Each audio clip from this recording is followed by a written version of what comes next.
أما بعد فأعوذ بالله من الشيطان الرجيم بسم الله الرحمن الرحيم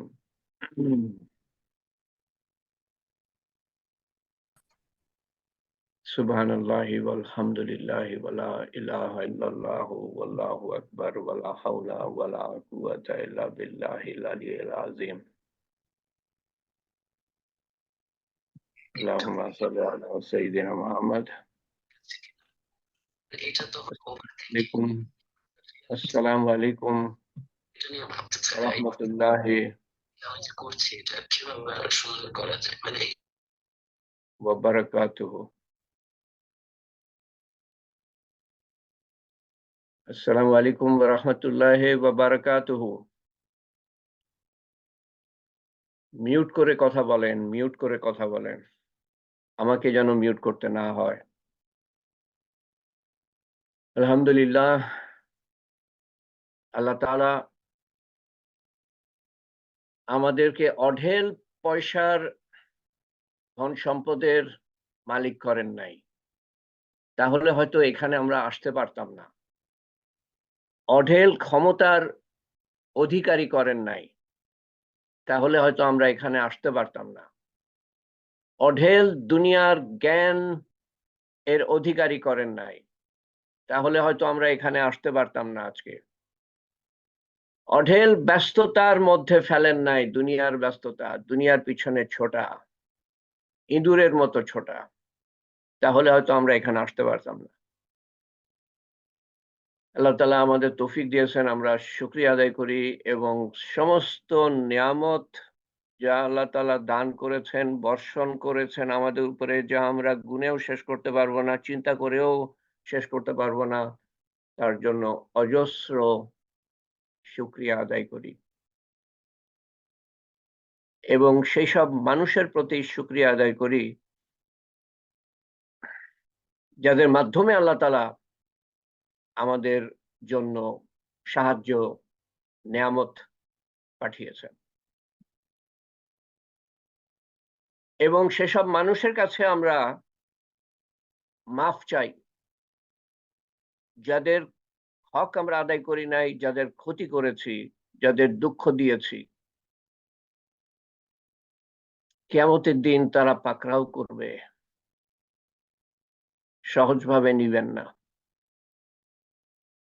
তো আমরা এলেম হলো প্রথম ধাপ, গুরুত্বপূর্ণ ধাপ, সবচেয়ে গুরুত্বপূর্ণ ধাপ। এলেম ছাড়া না আল্লাহকে চিনতে পারবো, তার বড়ত্ব মহত্ব, না আল্লাহ তাআলাকে জানতে পারবো, না তার হুকুম সম্বন্ধে জানতে পারবো, তার দেয়া করণীয়, তার করা নিষেধ, তার হালাল হারাম, ফরজ ওয়াজিব সুন্নত নফল যা রাসূলুল্লাহ সাল্লাল্লাহু আলাইহি ওয়াসাল্লাম পালন করে দেখিয়ে গিয়েছেন। অজস্র দুরূদ পাঠাই, সালাম পাঠাই উনার জন্য। তো মানুষের কাছে মাফ চাই। আল্লাহর প্রতি দায়িত্ব যেগুলো পালন করি নাই সেগুলোর জন্য মাফ চাই আল্লাহর কাছে। মানুষের কাছে দায়িত্ব পালন করি নাই, তাদের আঘাত করেছি। অনেক সময় বুঝেও করেছি, অনেক সময় না বুঝেও করেছি। আল্লাহ তাআলা যেন সেই সূক্ষ্মতা, আমাদের মনের সূক্ষ্মতা দান করেন যাতে আমরা বুঝতে পারি যে কখন আমরা পালন করছি না আল্লাহর হুকুম এবং বান্দার প্রতি দায়িত্ব। সেই বিচক্ষণতা যেন আল্লাহ তাআলা দেন, সেই বুদ্ধিমত্তা যেন আল্লাহ তাআলা দেন, যেই বুদ্ধিমত্তার সম্বন্ধে রাসূলুল্লাহ সাল্লাল্লাহু আলাইহি সাল্লাম বলেছেন তারাই বুদ্ধিমান। যখন ওনাকে জিজ্ঞেস করা হয়, যারা বেশি বেশি মৃত্যুর কথা চিন্তা করে এবং তার জন্য প্রতিনিয়ত প্রস্তুতি নিতে থাকে মৃত্যু আসার আগে, তারাই দুনিয়া এবং আখিরাতের সম্মান নিয়ে গেল। কিসের সম্মান? টাকা পয়সা ধন দৌলতের মধ্যে, পার্থিব সম্পদের মধ্যে কিসের সম্মান? আজকে আছে, কালকে নাই, কালকে আরেকজনের। আপনি আমি থাকবো এক একেলা কবরে, এক একেলা না, আমাদের আমল যাবে সাথে, বদ আমল বিশ্রী আকারে, আর নেকির আমল সুন্দর সুশ্রী আকারে। আল্লাহ তাআলা আমাদের জন্য নেকি কামাই করার তৌফিক দান করেন, যাতে করে কবরে আমরা একেলা না থাকি, আমাদের দ্বারা আমাদের ঘিরে থাকে সুন্দর আমল সুন্দর রূপে। আল্লাহুম্মা আমিন।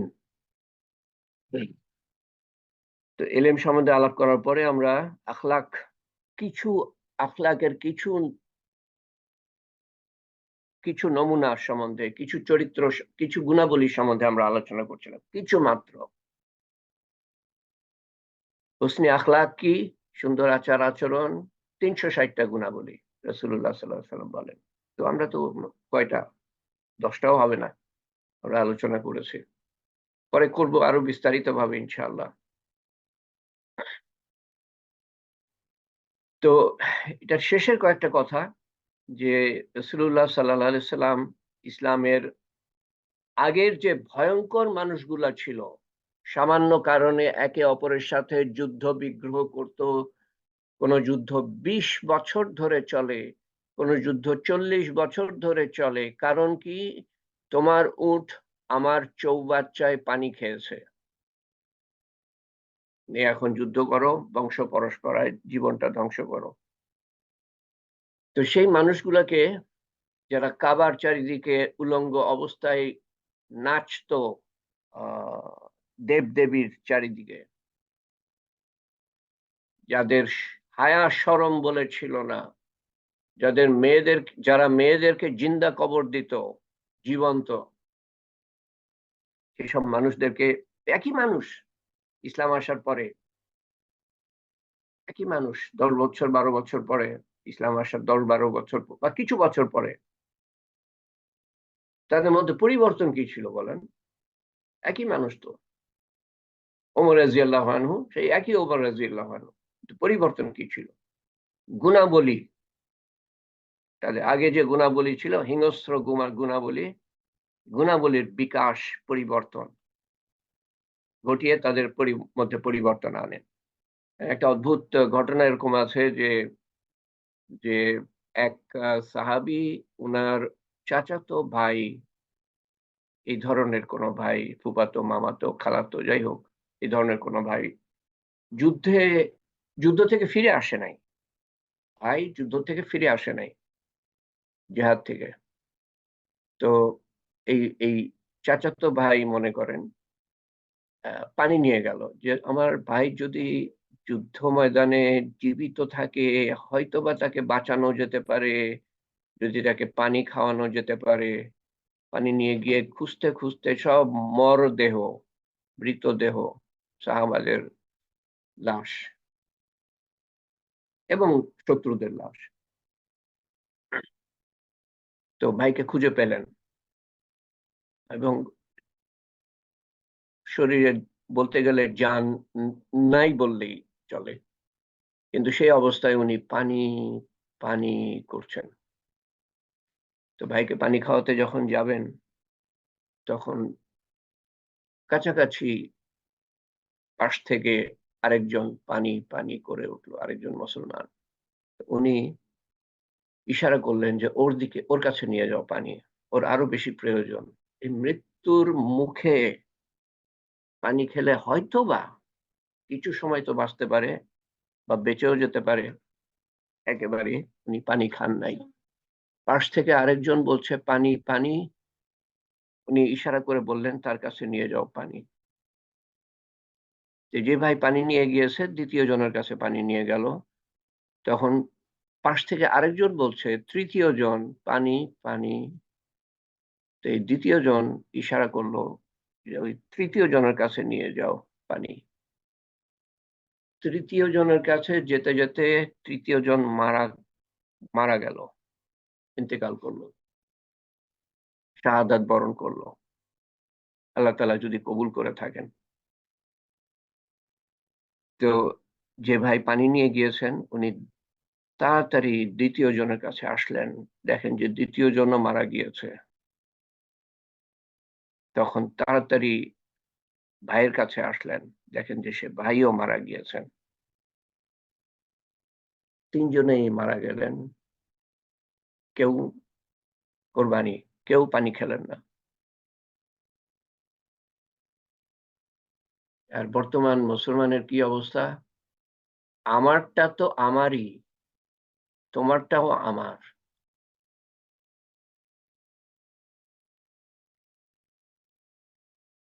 এটার দাম কত? ৫০০ টাকা। আরেকজন পাশ থেকে এসে বলল, আমি ৬০০ টাকা দিব। হারাম।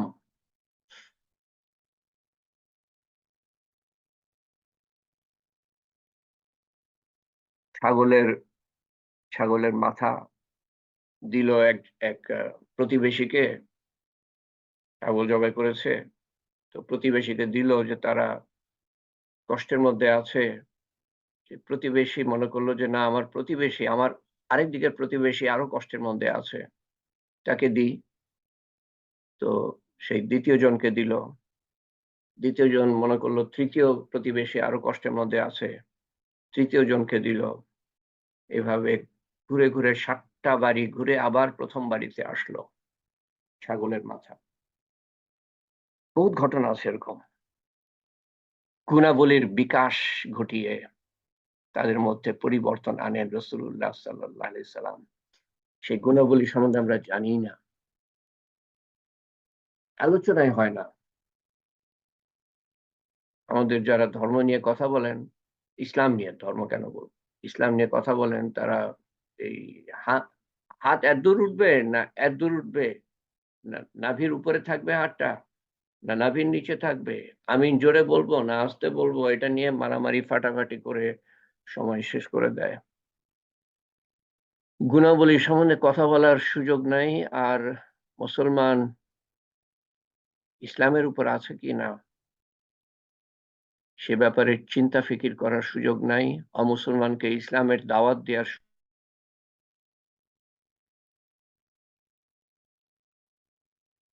কত মানুষ প্রত্যেকটা দিন মারা যাচ্ছে, প্রায় ১.৫ লক্ষ। কয়জন ইসলামের উপরে মারা যাচ্ছে? অন্ধ কুকুর, অন্ধ কুকুর যখন আগুনের দিকে যায়, তখন আমাদের অন্তর হাহাকার করে উঠবে, বাঁচাও, কুকুরটাকে বাঁচাও, আটকাও, আগুনের দিকে যাচ্ছে। আর মানুষ আগুনের দিকে যাচ্ছে, আমার বামে ডাইনে সামনে পিছনে, কিন্তু আমার অন্তরে হাহাকার নাই, ইমানের কমজোরি। আমার সন্তান, আমার আত্মীয় স্বজন আল্লাহর হুকুম অমান্য করছে, সব ধরনের হুকুম অমান্য করছে, আমার অন্তরে হাহাকার নাই।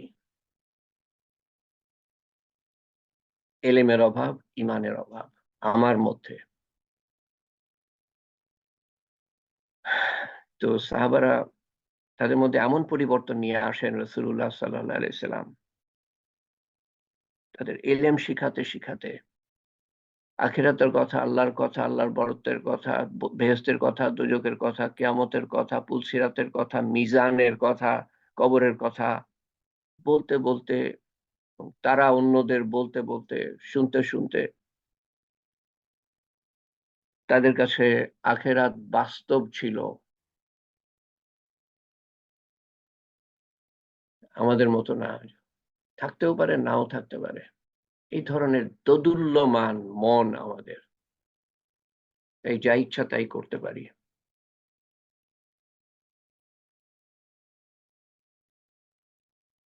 ২-৩ টা গুণাবলী সম্বন্ধে আমি বলি নাই এর মধ্যে। দেখি আজকে যদি শেষের দিকে বলতে পারি। আল্লাহ তাদের প্রতি, হ্যাঁ, তো তারা এমন পরিবর্তন নিয়ে আসেন এবং যেকোনো হুকুমের জন্য তারা প্রস্তুত ছিলেন। আমরা তো নামাজের জন্যই প্রস্তুত থাকি না। ঠিকমতো নামাজ পড়বো যে, আর নামাজ পড়লেও যে নামাজের মধ্যে আল্লাহ আছে না না দুনিয়া আছে আমাদের নামাজের মধ্যে। আল্লাহ কতটুক আছে আর দুনিয়া কতটুক আছে, আ সে সম্বন্ধে সন্দেহ। তো তারা যেকোনো অবস্থায়, যেকোনো সময়, যেকোনো ডাকে তারা প্রস্তুত। শত্রু আসছে, তাদের মোকাবেলা করতে হবে, যে কোনো সময় অমুক জায়গায় যেতে হবে, সেখানে ইসলামের দাওয়াত পৌঁছাতে হবে, প্রস্তুত। যে কোনো কোরবানির জন্য। কোরবানি তো আমরা গরু ছাগল কোরবানি দেয়া বুঝি। কোরবানি হলো আল্লাহর যে কোনো হুকুম মানার জন্য তৈরি থাকা, যে কোনো সেটার জন্য কোরবানি করা। 10টা টাকা পড়ে যায় কুড়িয়ে নি, নবীর সুন্নত ছুটে যায়, কোনো তাওয়াক্কা নাই, কোনো আফসোস নাই। আমার 10টা টাকা কোথায় গেল, নবীর সুন্নত কোথায় গেল, এই প্রশ্ন মনের মধ্যে আসে না। তো সেই সাহাবাদের রাসূলুল্লাহ আল্লাহ তাআলা বলেন তাদের সম্বন্ধে কোরআন শরীফে সূরা বাইয়িনা, রাদিয়াল্লাহু আনহুম ওয়া রাদু আন,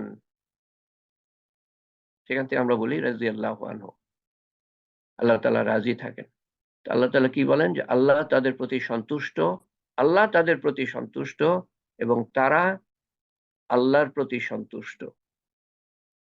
এটা হলো আসল পাওয়া, আল্লাহর সন্তুষ্টি। কোন মানুষকে আমি খুশি করতে পারলাম বা পারলাম না সেটা নিয়ে আমরা ব্যতিব্যস্ত থাকি। আল্লাহকে খুশি করা, এটা হলো সবচেয়ে বড় পাওয়া। বেহেশত তারপরে এটা অটোমেটিক, আল্লাহ যদি খুশি হয়ে যান। এবং আল্লাহর সন্তুষ্টি হলো সবচেয়ে বড় পাওয়া। বেহেশতের মধ্যে যত নাজ নিয়ামত আছে তার মধ্যে সবচেয়ে বড় পাওয়া হবে মানুষের জন্য আল্লাহর সন্তুষ্টি। আল্লাহ তাআলা যখন বলবেন যে আমি তোমাদের উপর সন্তুষ্ট হয়ে গেলাম, আর কোনোদিন অসন্তুষ্ট হব না, সবচেয়ে বড় আনন্দ পাবে। বেহেশতের মধ্যে নাজ নিয়ামত ভোগ করার পরে সবচেয়ে বড় আনন্দ পাবে। তো আমরা এই পর্যন্ত যা আলাপ করেছি, আজকে হলো 8 নম্বর হালকা। এই রমজানের পরে সুরক্ষা কিভাবে পাবো তার উপরে আজকে হলো 8 নম্বর হালকা। এর মধ্যে আমরা আলাপ করেছি এলেম শিক্ষা সম্বন্ধে এবং এলেমের গুণাবলী সম্বন্ধে, তারপরে আখলাক সম্বন্ধে। এই 8 টা হালকায় এই কয়টা এই এই এই এই এই এই এবং সবর, শকর, তাওয়াক্কুল, ক্ষমাশীলতা, হেলম, হেলম, চরম সহিষ্ণুতা, সহ্য করার শক্তি, ক্ষমা করতে পারা, অনেক কিছু এর মধ্যে চলে আসে চরম পর্যায়ে। নবী হতে হতে বেঁচে গেল, যার মধ্যে হিলম আছে। নবী হতে হতে বেঁচে গেল না, নবী হতে হতে আটকে গেল, নবী হতে পারলো না। কিন্তু নবী ঠিক নিচে তার পর্যায়ে। বিনয় সম্বন্ধে আলোচনা করেছি, কেনাত, সন্তুষ্টি, আমানত রক্ষা করা, আমানত, কথা হোক, সম্পত্তি হোক, কারো গোপন কথা কাউকে বলবো না, কারো সম্পত্তি যখনই চাই ফিরিয়ে দিব, আর না হলে রাখবো না আমি যদি ফিরিয়ে দিতে না পারি। কথা কেউ জানবে না আমার মধ্যে থেকে। এই যে বোতলের মধ্যে বন্ধ করে দিলাম, এটা কোনো মতেই ফাঁস হবে না, নিজের স্বামীর কাছেও না, নিজের স্ত্রীর কাছেও না। আমানত রক্ষা করা এবং আত্মীয়তা রক্ষা করা, এ সম্বন্ধে আলোচনা করেছি বহুত। তো আবার স্মরণ করিয়ে দিই, পুলসিরাতের দুই পাশে দাঁড়িয়ে থাকবে, দুই পাশে দাঁড়িয়ে থাকবে আমানত রক্ষা, আত্মীয়তা রক্ষা, আমানত এবং আত্মীয়তা রূপ নিয়ে দাঁড়িয়ে থাকবে। এবং যে রক্ষা করে নাই, আমানত রক্ষা করে নাই, আমানত তাকে ঠেলে দোজখে ফেলে দিবে, পুলসিরাতের শুরুর দিকে দাঁড়িয়ে থাকবে।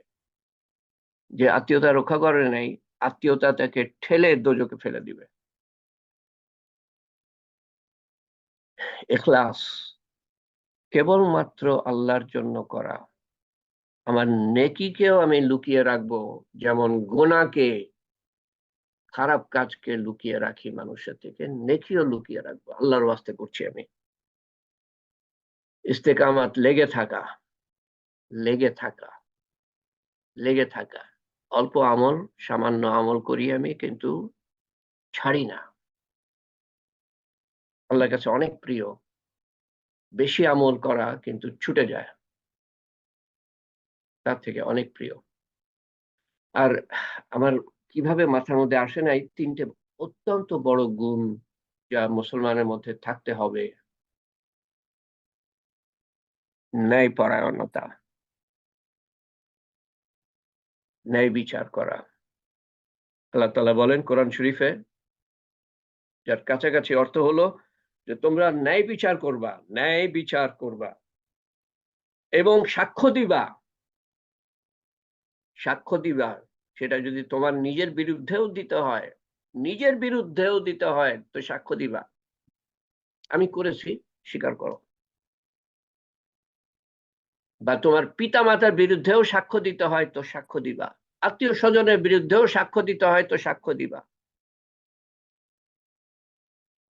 ন্যায়পরায়ণতা এ সম্বন্ধে আলোচনা করেছি আগে, যে সেই যেভাবে যেটা যখন করা উচিত, কোনো অন্যায় যেন কারো প্রতি না হয়।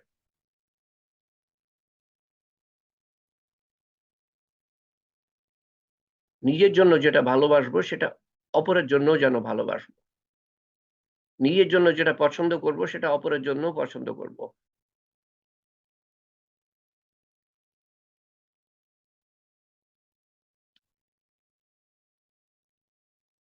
মিথ্যা সাক্ষ্য দিয়ে কোর্ট ভরে গিয়েছে। কত মানুষ অসহায় অবস্থায় আছে জেলখানায়, যাবজ্জীবন কারাদণ্ড হয়তো মিথ্যা সাক্ষীর জন্য। তো অন্যায়, যে কোনো, আপনি যে কোনো গুনাহ করেন সেটা হলো অন্যায়। কোন গুনাহ আল্লাহর প্রতি, আল্লাহর হুকুম অমান্য করলাম, সেটা আল্লাহর প্রতি অন্যায় করা হলো। কোন গুনাহ বান্দার সাথে আমি ঠিকমতো আচার আচরণ করি নাই, হক আদায় করি নাই, কষ্ট দিয়েছি, সেটা বান্দার প্রতি অন্যায়। সমস্ত গুনাহকে ন্যায় অন্যায়ের মধ্যে ফেলা যায়। সমস্ত নেকিকে ন্যায়ের পর্যায়ে, আবার সমস্ত গুনাহকে অন্যায়ের পর্যায়ে ফেলা যায়। সেই অন্যায়টা আল্লাহর প্রতি করি বা মানুষের প্রতি করি।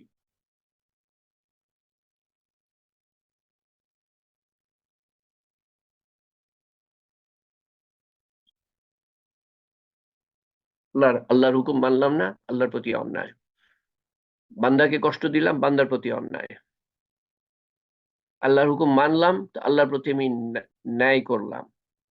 বান্দার হক আদায় করলাম, বান্দার প্রতি ন্যায় করলাম।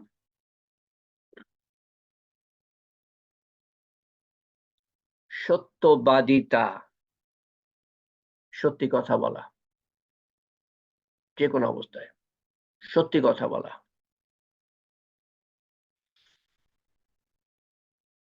ইয়া রাসূলুল্লাহ, মুসলমান কৃপণ হতে পারে, দান খরচ করে না। উনি বলেন হ্যাঁ হতে পারে। মুসলমান বুজদিল, বুজদিল মানে হলো যে বোকা হতে পারে। উনি বলেন হ্যাঁ হতে পারে। বুঝেও বোঝে না, হতে পারে। মুসলমান মিথ্যা বলতে পারে, উনি বলেন না, মুসলমান মিথ্যা বলতে পারে না। তার মানে হলো যে মিথ্যা বললো সে ইসলামের মধ্যে নাই। যে ঠাট্টার ছলেও মিথ্যা বলবে না তার জন্য বেহেশতের গ্যারান্টি এক হাদিসে। বেহেশতের গ্যারান্টি, একটু শুনে নেন। যদি কথা বলতে থাকেন বা টেলিফোন রিসিভ করতে থাকেন তো একটু বন্ধ করে একটু শুনে নেন। টেলিফোন একেবারে অফ সাইলেন্টে রাখবেন। আর সবাইকে বলে দিবেন যে আমাকে কোনো কথা বলতে আসবে না এই সময়, আমি আল্লাহর কথা শুনছি। আল্লাহর সাথে বেয়াদবি করবেন না। আল্লাহর কথা হচ্ছে, আর তখন যদি আপনি কথা বলেন বা কেউ এসে যদি কাউকে কথা বলার অনুমতি দেন, আল্লাহর সাথে বেয়াদবি। প্রিন্সিপাল সাহেবের সাথে যখন কথা বলতে যান, অন্য তো বাদই দিলাম, মন্ত্রী-টন্ত্রী তো বাদই, তারা তো আমাদের নাগালের বাইরে। প্রিন্সিপাল সাহেবের সাথে কথা বলতে যান তো আশপাশ থেকে আপনি কোনো টেলিফোনে রিসিভ করেন না তখন। হ্যাঁ, যদি বেয়াদবি করেন তাহলে টেলিফোন রিসিভ করবেন। তো সেখানে মন্ত্রী হলে তো আরো কথাই নাই। প্রধানমন্ত্রী, প্রেসিডেন্ট, কথাই নেই। ফোনই আপনার কাছ থেকে নিয়ে নিবে। যখন ঢুকতে যাবেন না প্রধানমন্ত্রীর অফিসে বা প্রেসিডেন্টের অফিসে, টেলিফোনই নিয়ে নিবে।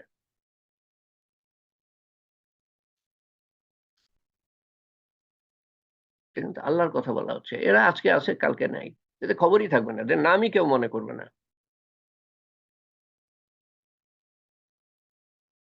আল্লাহর কথা শুনছেন, আল্লাহর ধ্যানে আপনি আছেন। সেখানে কিভাবে আপনি টেলিফোন রিসিভ করতে পারেন, আর কিভাবে আপনি মানুষের সাথে কথা বলতে পারেন বা তাদের কথা বলার অনুমতি দিতে পারেন?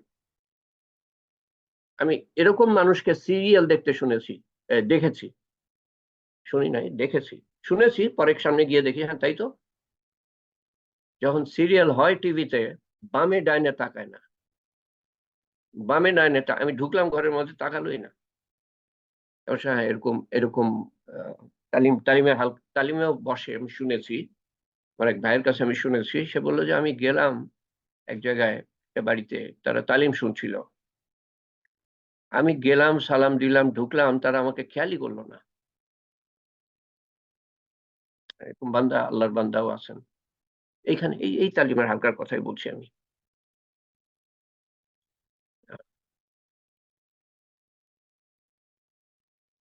তো বুজদিল হতে পারে, বোকা, হ্যাঁ হতে পারে। কৃপণ হতে পারে, হ্যাঁ হতে পারে। মিথ্যা বলতে পারে, পারে না। মুসলমান মিথ্যা বলতে পারে না, তার মানে কি দাঁড়ায়? কথাটা বোঝার চেষ্টা করেন। যে মিথ্যা বললো, সে কমপক্ষে ওই সময়ের জন্য সে ইসলামের বাইরে, আবার সে আসতে পারে ফিরে। তার অনুশোচনা হলো, অনুতাপ হলো। আহ, দোদুল্যমান, ইসলামে ঢুকে আর বের হয়। হ্যাঁ, সকালে ইমান আছে তো বিকালে ইমান নাই। রাসূলুল্লাহ সাল্লাল্লাহু আলাইহি ওয়াসাল্লাম তো বলেই গিয়েছেন,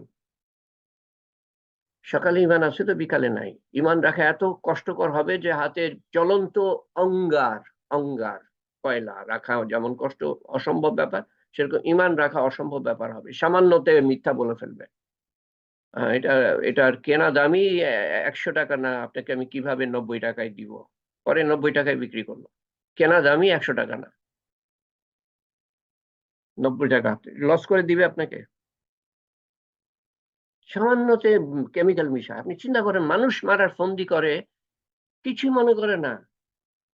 এটাকে কোন পর্যায়ে আমরা নেমে এসেছি?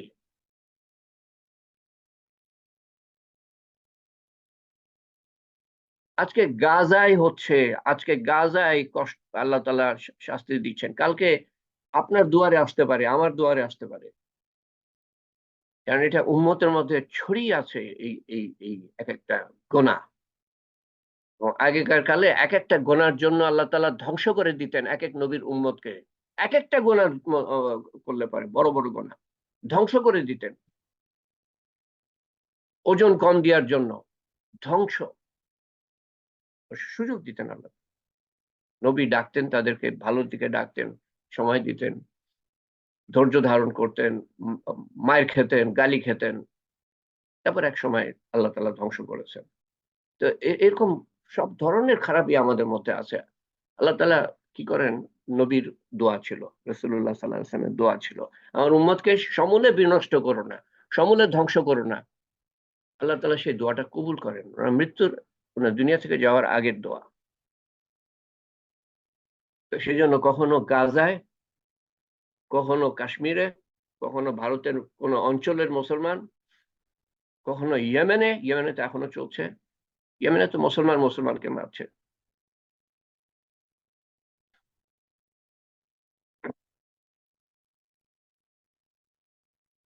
তো এদের এইসব মানুষের কথা চিন্তা করেন। সামান্য কয়েকদিনের গরম, আমি সামান্য বলবো না, অসামান্য গরম, হ্যাঁ ঠিক আছে। দোয়া করেন, খুব গরম বাংলাদেশে, দোয়া করেন, কিন্তু গাজার মানুষের জন্য দোয়া করতে আমি শুনি নাই তো। হয়তো কেউ বলে থাকতে পারেন, তো আমার মনে পড়ছে না, আমি ভুল করে থাকতে পারি। আপনার আপনার আমার থেকে কি খারাপ অবস্থায় আছে তারা? এই গরম, তার থেকে তাদের তো ছাদও নাই। মাথার মধ্যে ছাদ নাই। ২২ লাখ লোকের মধ্যে ১ লাখ লোক, ১ লাখের বেশি হতাহত। তার মধ্যে ৩৫,০০০ হয়তো মারা গিয়েছে, আর বাকি ৭০,০০০ আহত। চিকিৎসা নাই, খাবার নাই, পানি নাই, ঘর নাই, বাড়ি নাই। একেবারে ধূলিসাৎ। ১ লক্ষ ২ লক্ষ কত ঘর ছিল আল্লাহই জানে। ধূলিসাৎ একেবারে। দু একটা হয়তো 2-4টা-5টা হয়তো দাঁড়িয়ে থাকতে পারে, তাও আংশিকভাবে। কোথায় আমাদের দোয়া? আমেরিকার বিশ্ববিদ্যালয়ের বেশ কয়েকটা বিশ্ববিদ্যালয়ের ছাত্ররা প্রোটেস্ট করছে, প্রতিবাদ জানাচ্ছে। ওই জায়গা থেকে নড়বো না আমরা। এই বিশ্ববিদ্যালয়ে, আমি যে বিশ্ববিদ্যালয়ে যাই, সে বিশ্ববিদ্যালয় ইসরায়েলের সাথে যা চুক্তি আছে তাদের, যা সেখানে ইনভেস্টমেন্ট আছে, বিনিয়োগ আছে, ওটা বাইর করে নিয়ে আসো। তাহলে আমি আমি ক্লাসে যাব না। হয় না আমেরিকা এরকম। ছাত্র রাজনীতি নাই। কোন মুসলমান দেশের ছাত্ররা এরকম এরকম প্রতিবাদ করছে? আমাকে দেখান, আমাকে বলেন। আমার জানা নাই, আমি জানতে চাই। দোয়া করেন, গাজার মানুষের জন্য দোয়া করেন। তারা ইঁদুর, পোকামাকড়ের মতো মারা যাচ্ছে। তারাও মানুষ, আপনার আমার মতো। তাদেরও বেঁচে থাকার অধিকার আছে। পৃথিবীর সবচেয়ে বড় কয়েদখানা বলা হয়। 5 মাইল চওড়া, 25 মাইল লম্বার দিক দিয়ে। 5 মাইল বাই 25 মাইল। কিলোমিটারে যা হয় আপনারা বুঝে নেন।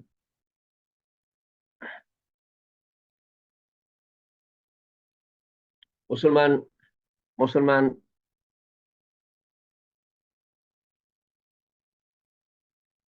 চুরি করতে পারে। আরেকটা হাদিস, সত্যবাদিতা সম্বন্ধে বলছি। মুসলমান চুরি করতে পারে। চুরি করা মহাপাপ। রাসূলুল্লাহ সাল্লাল্লাহু আলাইহি ওয়াসাল্লাম বলছেন, কাছাকাছি মহাপাপ, কিন্তু পেটের তাড়না আছে, করে ফেলতে পারে। তারপরেও মুসলমান। মুসলমান জেনা করতে পারে, মহাপাপ, কিন্তু রিপুর তাড়না আছে, করে ফেলতে পারে। তারপরেও মুসলমান। ইসলাম কি বুঝলাম না আমরা? একটা মানুষ জেনা করবে না, কিন্তু মিথ্যা বলছে খুব সহজে। চুরি করছে খুব সহজে, কিন্তু মিথ্যা চুরি করবে না, কিন্তু মিথ্যা বলছে। জেনা করবে না, কিন্তু মিথ্যা বলছে। চোখের জেনা তো আমরা করছি, কানের জেনা, মুখের জেনা।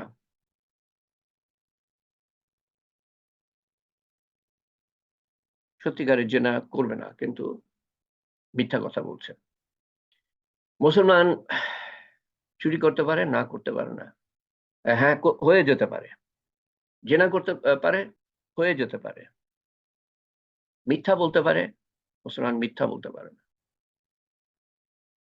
মুসলমান কথা একদিকে, মানে কথা রাখা, একটু অন্যরকম, একটু অন্যদিকে আমি যাচ্ছি। কথা রাখা, মুসলমানের কথা একদিকে, সারা দুনিয়া একদিকে। আমার সমস্ত ক্ষতি হয়ে যাক, তাও আমি কথা রাখবো। অল্পতে কথা আমরা ঘুরিয়ে ফেলি। অল্পতে, অল্প লাভ দেখি অন্যদিকে। আপনার সাথে আমার চুক্তি হয়ে গেছে, কিন্তু আমি আরেক জায়গায় একটু লাভ দেখলাম, তো তাকে দিয়ে দিলাম। যেখানে আপনার সাথে আমার চুক্তি হয়ে গিয়েছে, কথা দিয়েছি আমি।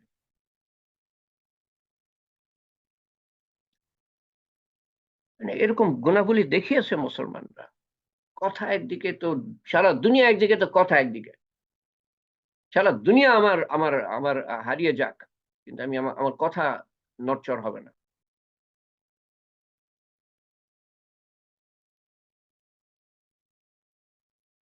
আরেকটা কাজ মুসলমান করতে পারে না। আচ্ছা, আমি এখানে আরেকটু বলে নিই আপনাদেরকে, যখন বলছি সত্যবাদিতা সম্বন্ধে। দুটো ক্ষেত্রে দুটো ক্ষেত্রে আপনি মিথ্যা বলতে পারেন, এটা জায়েজ আছে। মিথ্যা এটা, কিন্তু জায়েজ আছে। এক হলো যে, দুই মুসলমানের মধ্যে ঝগড়াঝাটি, বা দুই আত্মীয়র মধ্যে ঝগড়াঝাটি, আমি সেখানে মিথ্যা বলে তাদের মীমাংসা করে দিতে পারি। আপনার সম্বন্ধে তো খুব ভালো কথা বলে, আপনার প্রশংসা করে সারাক্ষণ, মিলমিশ মিলমিশ করার জন্য। আরেকটা মিথ্যা আলেমদের কাছে শুনেছি, যেটা বলা যেতে পারে, সেটা হলো যে, তার স্ত্রীকে খুশি করার জন্য একটা কাপড় কিনে আনলো, 2,000 টাকা, সেটা বলতে পারে 3,000 টাকা দাম। যদি দাম জিজ্ঞেস করে সে বলতে পারে।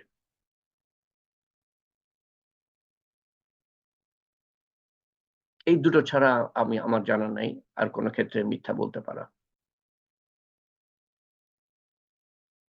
আর সততা, সততা কি? কাউকে ধোঁকা দিব না আমি। অনেস্টি। যে মিথ্যা বলল, সরি, যে ধোঁকা দিল, সে আমার উম্মতের খাতায় নামই লেখায় নাই। আলেমদের কাছে শুনেছি এরকম কথা। আর আমি নিজে পড়েছি যে যে মুসলমান ধোঁকা দিতে পারে না, এইভাবে লেখা আছে আমার পড়া হাদিসে। আর আলেমদের কাছে শুনেছি, নিশ্চয়ই অন্য হাদিস হবে, যে ধোঁকা দিল সে আমার উম্মতের খাতায় নামই লেখায় নাই। নামই লেখায় নাই। কিসের মুসলমান? তো এই তিনটে জিনিস উম্মতের মধ্যে, বাকি তো আছে, বাকি তো এই তিনটে কিন্তু আমি লেগে থাকি কি না থাকি সেটা আমার উপরে পড়বে। এক্লাস আমার উপরে পড়বে ওটা। আত্মীয়তা রক্ষা, আত্মীয়র ক্ষতি হতে পারে, হ্যাঁ, কিন্তু এটা বর্তাবে আমার উপরে। কিছু জিনিস আছে, সন্তুষ্টি, সন্তুষ্টি, আমি সন্তুষ্ট না, তাতে ক্ষতি হবে আমার। কিন্তু আমানত রক্ষা না করলে সেখানে কিন্তু অন্য মানুষেরও ক্ষতি হবে। আত্মীয়তা সম্পর্ক রক্ষা না করতে পারলে অন্য মানুষের ক্ষতি হবে। এখলাস, আমার ক্ষতি হবে। ইস্তেকামাত, আমার ক্ষতি হবে। ন্যায়পরায়ণতা, মানুষের ক্ষতি হবে। সত্যবাদিতা, মানুষের ক্ষতি হবে। সততা, মানুষের ক্ষতি হবে। কিছু জিনিস আছে যা শুধু আমাকে আমাকে ক্ষতি করবে, আমার ক্ষতি করবে। কিছু গুণাবলী আছে যা অন্য মানুষের সাথে জড়িত।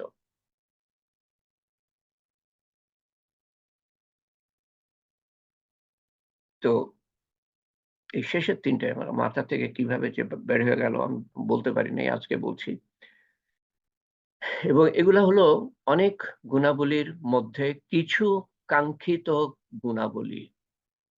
এবং গুণাবলী সম্বন্ধে শেষ কথাটা বলে আজকে মনে হয়, আজকে না, শেষ করা তো সম্ভব হচ্ছে না। আরো দু একটা কথা বলার ছিল, দু একটা কথা বলার ছিল। এই গুণাবলী সম্বন্ধে একটা কথা বলা উচিত, সেটা হলো যে যে জান্নাতুল ফেরদৌসের সাথে জড়িত যে আমল, সেটা হলো সুন্দর গুণাবলী, সুন্দর আচার আচরণ। সুন্দর আচার আচরণের পুরস্কার হলো জান্নাতুল ফেরদৌস। কলেমা, নামাজ, রোজা, হজ, জাকাত হলো ইসলামের 5 ভাগের 1 ভাগ। বাকি 5 ভাগের 4 ভাগ বান্দার প্রতি দায়ী দায়িত্ব। বান্দার প্রতি দায়ী দায়িত্ব, যেই দায়ী দায়িত্ব পালন করতে হলে আপনার আমার মধ্যে সুন্দর গুণাবলী থাকতে হবে। এবং সুন্দর গুণাবলীর পুরস্কার হলো জান্নাতুল ফেরদৌস।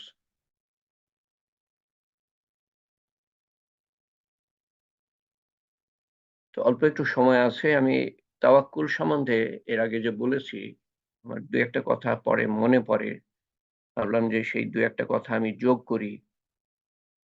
তাওয়াক্কুল, আল্লাহর উপর ভরসা। আহ, তাওয়াক্কুল বলতে কি বোঝায়? যে আমি ভালো ভালো অবস্থায়ও আল্লাহর উপর ভরসা করব, যেমন খারাপ অবস্থায় আমি আল্লাহর উপর ভরসা করব।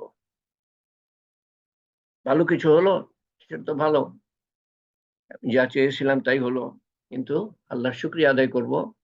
এবং আমি মহা আনন্দিত হব না, ভালো অবস্থার মধ্যেও মহা আনন্দিত হব না, এবং খারাপ অবস্থার মধ্যেও আমি আমি খারাপ বোধ করব না। যে না, এই খারাপ অবস্থা থেকে আল্লাহ তাআলা ভালো কিছু বের করে আনবেন, এবং এই খারাপ অবস্থার জন্য আখিরাতে আমাকে, খারাপ কিছু যা ঘটলো আমার উপরে, আখিরাতে বদলা দিবেন। প্রত্যেকটা খারাপ, প্রত্যেকটা ঘটনার, প্রত্যেকটা দুঃখ, দুর্দশার, কষ্টের আল্লাহ তাআলা হিসাব দিবেন এবং তার বদলা দিবেন, এবং বদলা দেখে বান্দা বলবে যে হায়, দুনিয়াতে যদি আমি আরো কষ্ট পেতাম। এবং মুসলমানের খারাপ বলে কিছু নাই। খারাপের থেকে ভালো ভালো পরিণতি আল্লাহ তাআলা আনতে পারেন এবং তার বদলা দিবেন। এবং এটা মনে রাখবেন আল্লাহর উপর যদি আপনি ভরসা করতে পারেন, তাওয়াক্কুল, তো আল্লাহ তাআলা তার থেকে সবচেয়ে ভালো পরিণতি নিয়ে আসবেন, যে কথাটা আমি আগে বলেছিলাম, সবচেয়ে ভালো পরিণতি যা আপনি কল্পনাই করতে পারেন নাই আগে। এবং এটা মনে রাখবেন, নতুন কথা যা আমি বলছি এখন, সেটা হলো যে এটা মনে রাখবেন যে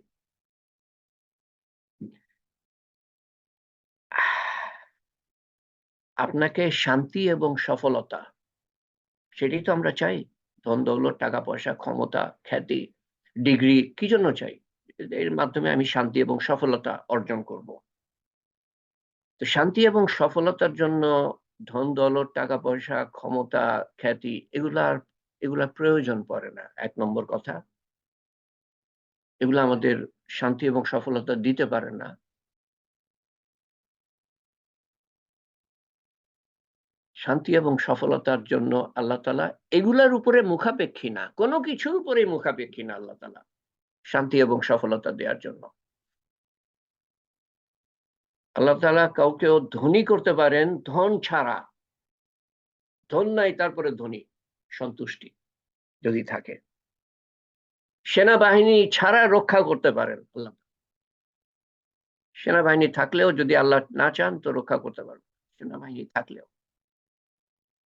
আর কাউকেও মানুষ ছাড়াই সম্মান দিতে পারেন ফেরেশতার মাধ্যমে। কবরে কে সম্মান দিবে বা অসম্মান করবে? ফেরেশতা। কবরে রাখলো তখন ওই আর্মি সেলুট দিচ্ছে কবরে রাখার সময়। কবরে গিয়ে শাস্তি শুরু হলো। এটা কিসের সফলতা? তো ধন ছাড়া আল্লাহ তাআলা ধনী করতে পারেন।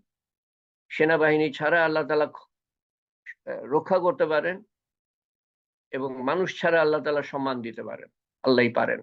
তো আল্লাহর উপরে ভরসা করার অর্থ হলো আল্লাহর কাছে সারেন্ডার করা, সমর্পণ করা। আমার ইচ্ছা না, আল্লাহর ইচ্ছা। আল্লাহ যা হুকুম দেন তাই আমি করব। এটা হলো সারেন্ডার। ইসলামের অর্থ হলো সারেন্ডার, সমর্পণ। আল্লাহর হুকুমের কাছে আমি সমর্পণ করলাম, তাহলেই আমি শান্তি এবং সফলতা পেতে পারি। আমার হুকুম না, আল্লাহর হুকুম। নবীর সুন্নত মতো যেভাবে রাসূলুল্লাহ সাল্লাল্লাহু আলাইহি ওয়াসাল্লাম দেখিয়ে গিয়েছেন আল্লাহর হুকুম পালন করার ব্যাপারে, সেভাবে আমি পালন করব। শান্তি, সফলতা দুনিয়া এবং আখিরাতে আমি সবই পাবো। তো সমর্পণ সম্বন্ধে আমি মধ্যে বলে থাকি যে ৭১ সালে পাকিস্তান সেনাবাহিনী বাংলাদেশ দখল করে রেখেছিল। তখন তো পূর্ব পাকিস্তান ছিল। পাকিস্তান সেনাবাহিনী ছিল। তো মুক্তিযোদ্ধারা এবং ভারতীয় সেনাদল এর বিরুদ্ধে পাকিস্তান সেনাবাহিনী যুদ্ধ করে ৯ মাস। মারামারি কাটাকাটি হচ্ছে ২ তরফের।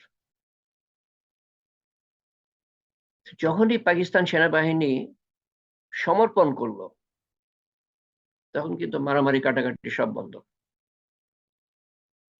তখন পাকিস্তান সেনাবাহিনী চুক্তি মতে ভারতীয় সেনাদলের রক্ষায় চলে গেল।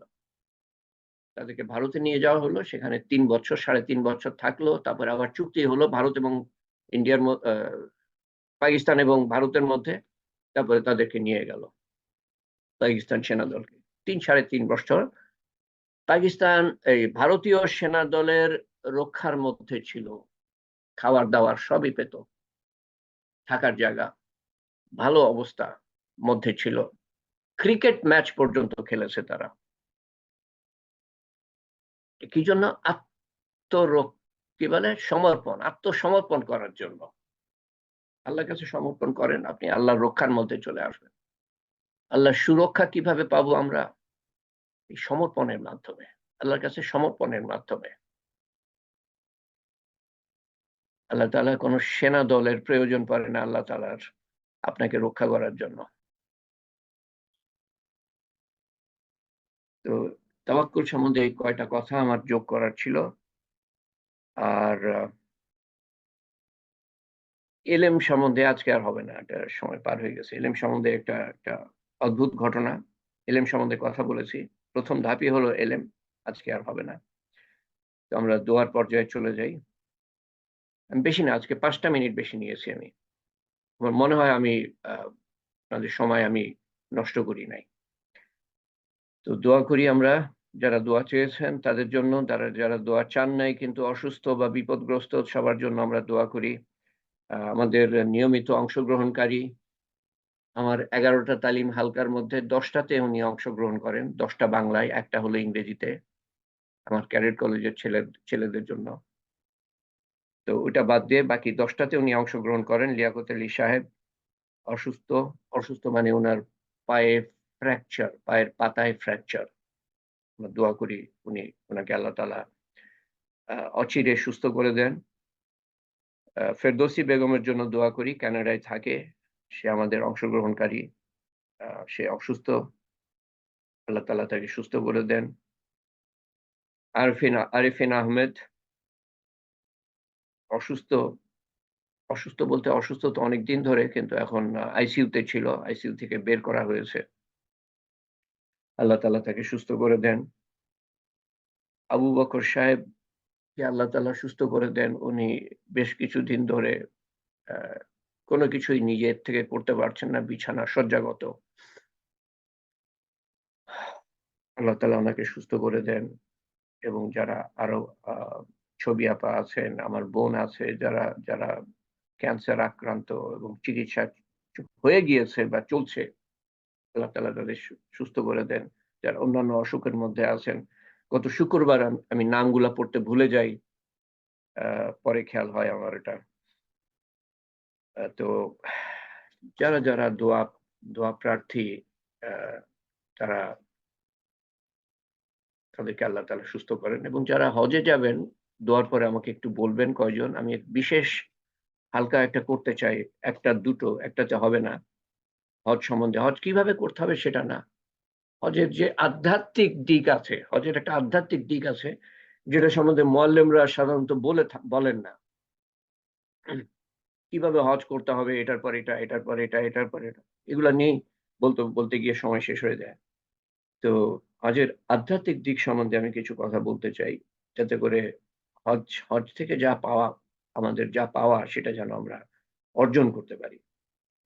তো আ বলবেন কয়জন আছেন? ২ জন আছেন আমি জানি। আ সালমা রহমান সহসা এবং আ আ লুৎফুর রহমান আমার জানা মতে। আল্লাহ তাআলা তারা দোয়া চেয়েছে আমাদের কাছ থেকে। আমি বলেছি যে, "দোয়া তো তোমরা করবা আমাদের জন্য। তোমরা দোয়ার রাস্তায় যাচ্ছ।" যাই হোক আল্লাহ তাআলা তাদের সহজ করে দেন। হজ এটা হাজি নিজেরও দোয়া করা উচিত যে আল্লাহ তাআলা যেন সহজ করে দেন। আর ইলম সম্বন্ধে একটা ঘটনা বলতে চাচ্ছিলাম, আজকে হবে না সামনের বার ইনশাআল্লাহ। এবং আমাদের আপনজন, প্রিয়জন, নিকটজন যারা কবরে শায়িত, শুক্রবার আমি নাম পড়তে ভুলে যাই। তাদেরকে আল্লাহ তাআলা সর্বোত্তম আল্লাহর সর্বোত্তম ব্যবহার দেখান। আল্লাহুম্মা আমিন। আচ্ছা, একটা মেসেজ ছিল ১ম দিকে খেয়াল করেছিলাম কিন্তু পড়ি নাই। পড়ি আল্লাহ। এ তো অনেক দীর্ঘ message. Pray for my father, Mr. Mohammed Abdul Rakib of Arif Abdul Tawab. Arif Abdul Tawab পিতার জন্য দোয়া চেয়েছে। আল্লাহ তাআলা তার হাজত মতো, তার মনের ইচ্ছা মতো আল্লাহ তাআলা দোয়া কবুল করেন। ওকে, একই মেসেজ ২ বার। আব্দুস সালাম ভাইয়ের মেজো বোন হালিমা বেগম এবং আমার চাচাতো বোন এর স্বামী মাসুদ রানার জন্য দোয়ার দরখাস্ত। তো জনাব আব্দুর রকিব সাহেব এর জন্য আমরা দোয়া করি। আল্লাহ তাআলা উনাকে উনার মনের নেক হাজত, সন্তানের মনের নেক হাজত পুরা করেন। আর ভাইয়ের আব্বা নিউমোনিয়া আক্রান্ত। আচ্ছা, আব্দুর রকিব সাহেব নিউমোনিয়া আক্রান্ত, সিএমএইচ এ ভর্তি আছেন। উনার শ্বশুরও অসুস্থ। উনার মানে সম্ভবত আরিফ আব্দুল তওয়াবের শ্বশুর অসুস্থ, পিতা অসুস্থ, শ্বশুর অসুস্থ, ওনাদের জন্য দোয়া করবেন। আর আব্দুল সালামের মেজ বোন হালিমা বেগম অসুস্থ, এবং আমার চাচাতো বোনের স্বামী ইশরাত জাহানের চাচাতো বোনের স্বামী মাসুদ রানা সম্ভবত অসুস্থ, দোয়া করবেন। আল্লাহ তাআলা কবুল করেন। আল্লাহুম্মা আমিন। আল্লাহুম্মা সাল্লি আলা সাইয়্যিদিনা মুহাম্মদ জাযাল্লাহু আন্না মুহাম্মাদান সাল্লাল্লাহু আলাইহি ওয়াসাল্লাম মা হুয়া আহলুহু সুবহান রাব্বিয়াল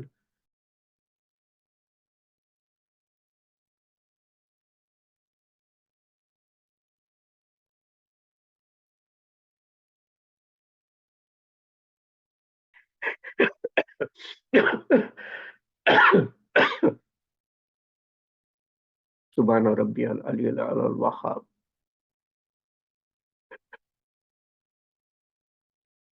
সুবহানাল্লাহি ওয়া বিহামদিহি عدد خلقه ورضا نفسه وزنة عرشه ومداد كلماته. اللهم أجرنا من النار. اللهم أجرنا من النار. اللهم أجرنا من النار. اللهم إنا نسألك الجنة. اللهم إنا نسألك الجنة. اللهم إنا نسألك الجنة. اللهم نجنا من النار. اللهم نجنا من النار. اللهم نجنا من النار. اللهم إنا نسألك العافية. اللهم إنا نسألك العافية. اللهم الحمد لله إنا نسألك العافية. ربنا آتنا في الدنيا حسنة وفي الآخرة حسنة وقنا عذاب النار. اللهم اغفر لي أمة محمد صلى الله عليه وسلم. اللهم ارحم أمة محمد صلى الله عليه وسلم. اللهم احفظ أمة محمد صلى الله عليه وسلم. اللهم اهدي أمة محمد صلى الله عليه وسلم. اللهم اهدنا واهد بنا واهد الناس جميعا. اللهم اغفر لي ولوالدنا وجميع المؤمنين والمؤمنات والمسلمين والمسلمات الأحياء منهم والأموات إنك مجيب الدعوات برحمتك يا أرحم الراحمين. يا فاطر السماوات والأرض أنت ولي في الدنيا والآخرة. يا حي يا قيوم برحمتك نستغيث. يا ذو الجلال والإكرام. يا مالك الملك. হে পাক পরবর্তীগার, তুমি আমাদের এই গুনাহগার বান্দাদের সমস্ত গুনাহ খাতা মাফ করে দিও আল্লাহ। আমরা গুনাহগার হওয়া সত্ত্বেও তুমি আমাদের প্রতি সদয় হয়েছো আল্লাহ, অসীম সদয় হয়েছো আল্লাহ।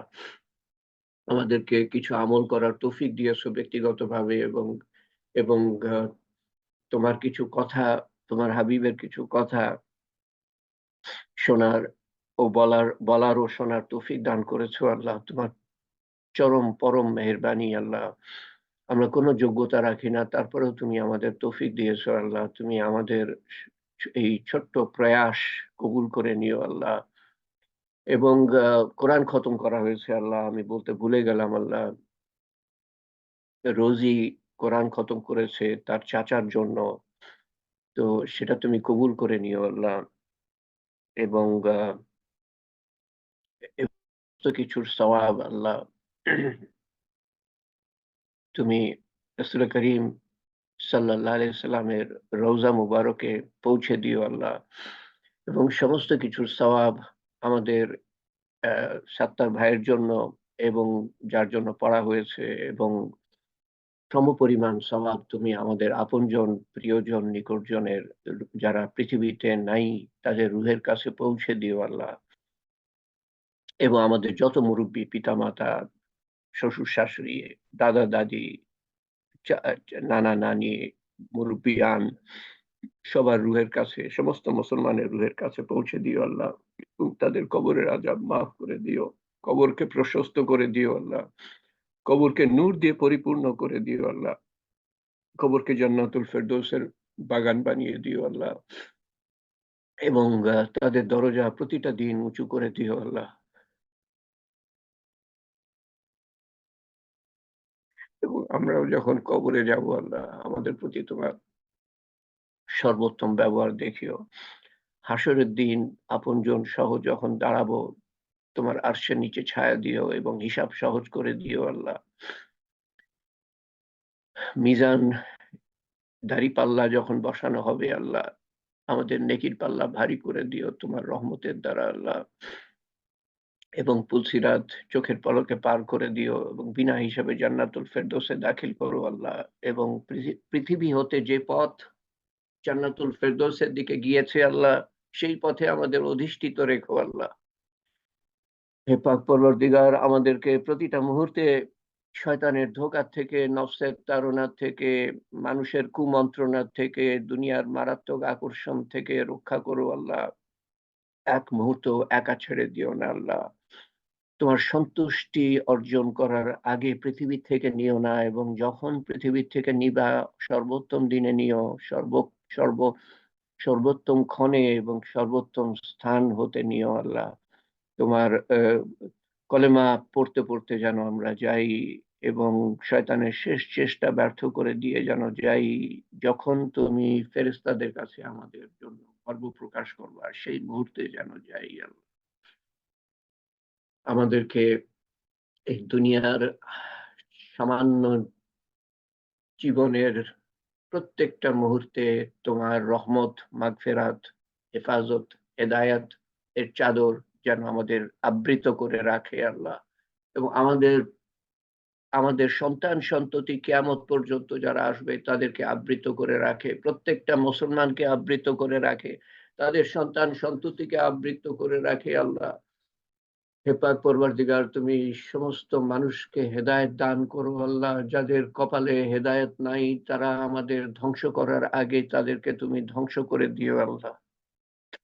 তুমি ধ্বংস করে দিও আল্লাহ। তাদেরকে তুমি ধ্বংস করে দিও আল্লাহ।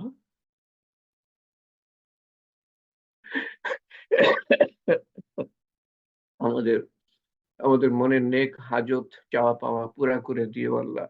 এবং বিপদ আপদ দূর করে দিও, দুশ্চিন্তা দূর করে দিও, অসুস্থতা দূর করে দিও। আমাদের মনে যাদের কথা আছে অসুস্থ বলে, তারা অসুস্থ বলে বা বিপদগ্রস্ত বলে, তাদের অসুস্থতা এবং বিপদ দূর করে দিও আল্লাহ।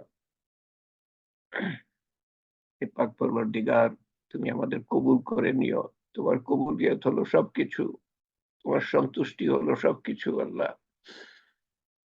আমাদের ছোট্ট প্রয়াস কবুল করো, তৌফিক বাড়িয়ে দিও আল্লাহ। পুরা দিনে দাখিল হওয়ার তৌফিক দান করো। প্রত্যেকটা আমল যেন আরো সুন্দরভাবে, প্রতিটা দিন আরো সুন্দরভাবে করতে পারি এবং এলেম শিখতে পারি এবং মানুষকে এলেমের দিকে ডাকতে পারি আল্লাহ।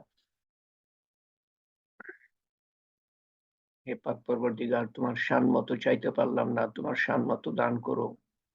তোমার শান মতো হেফাজত চাইতে পারলাম না, তোমার শান মতো হেফাজত করো আল্লাহ।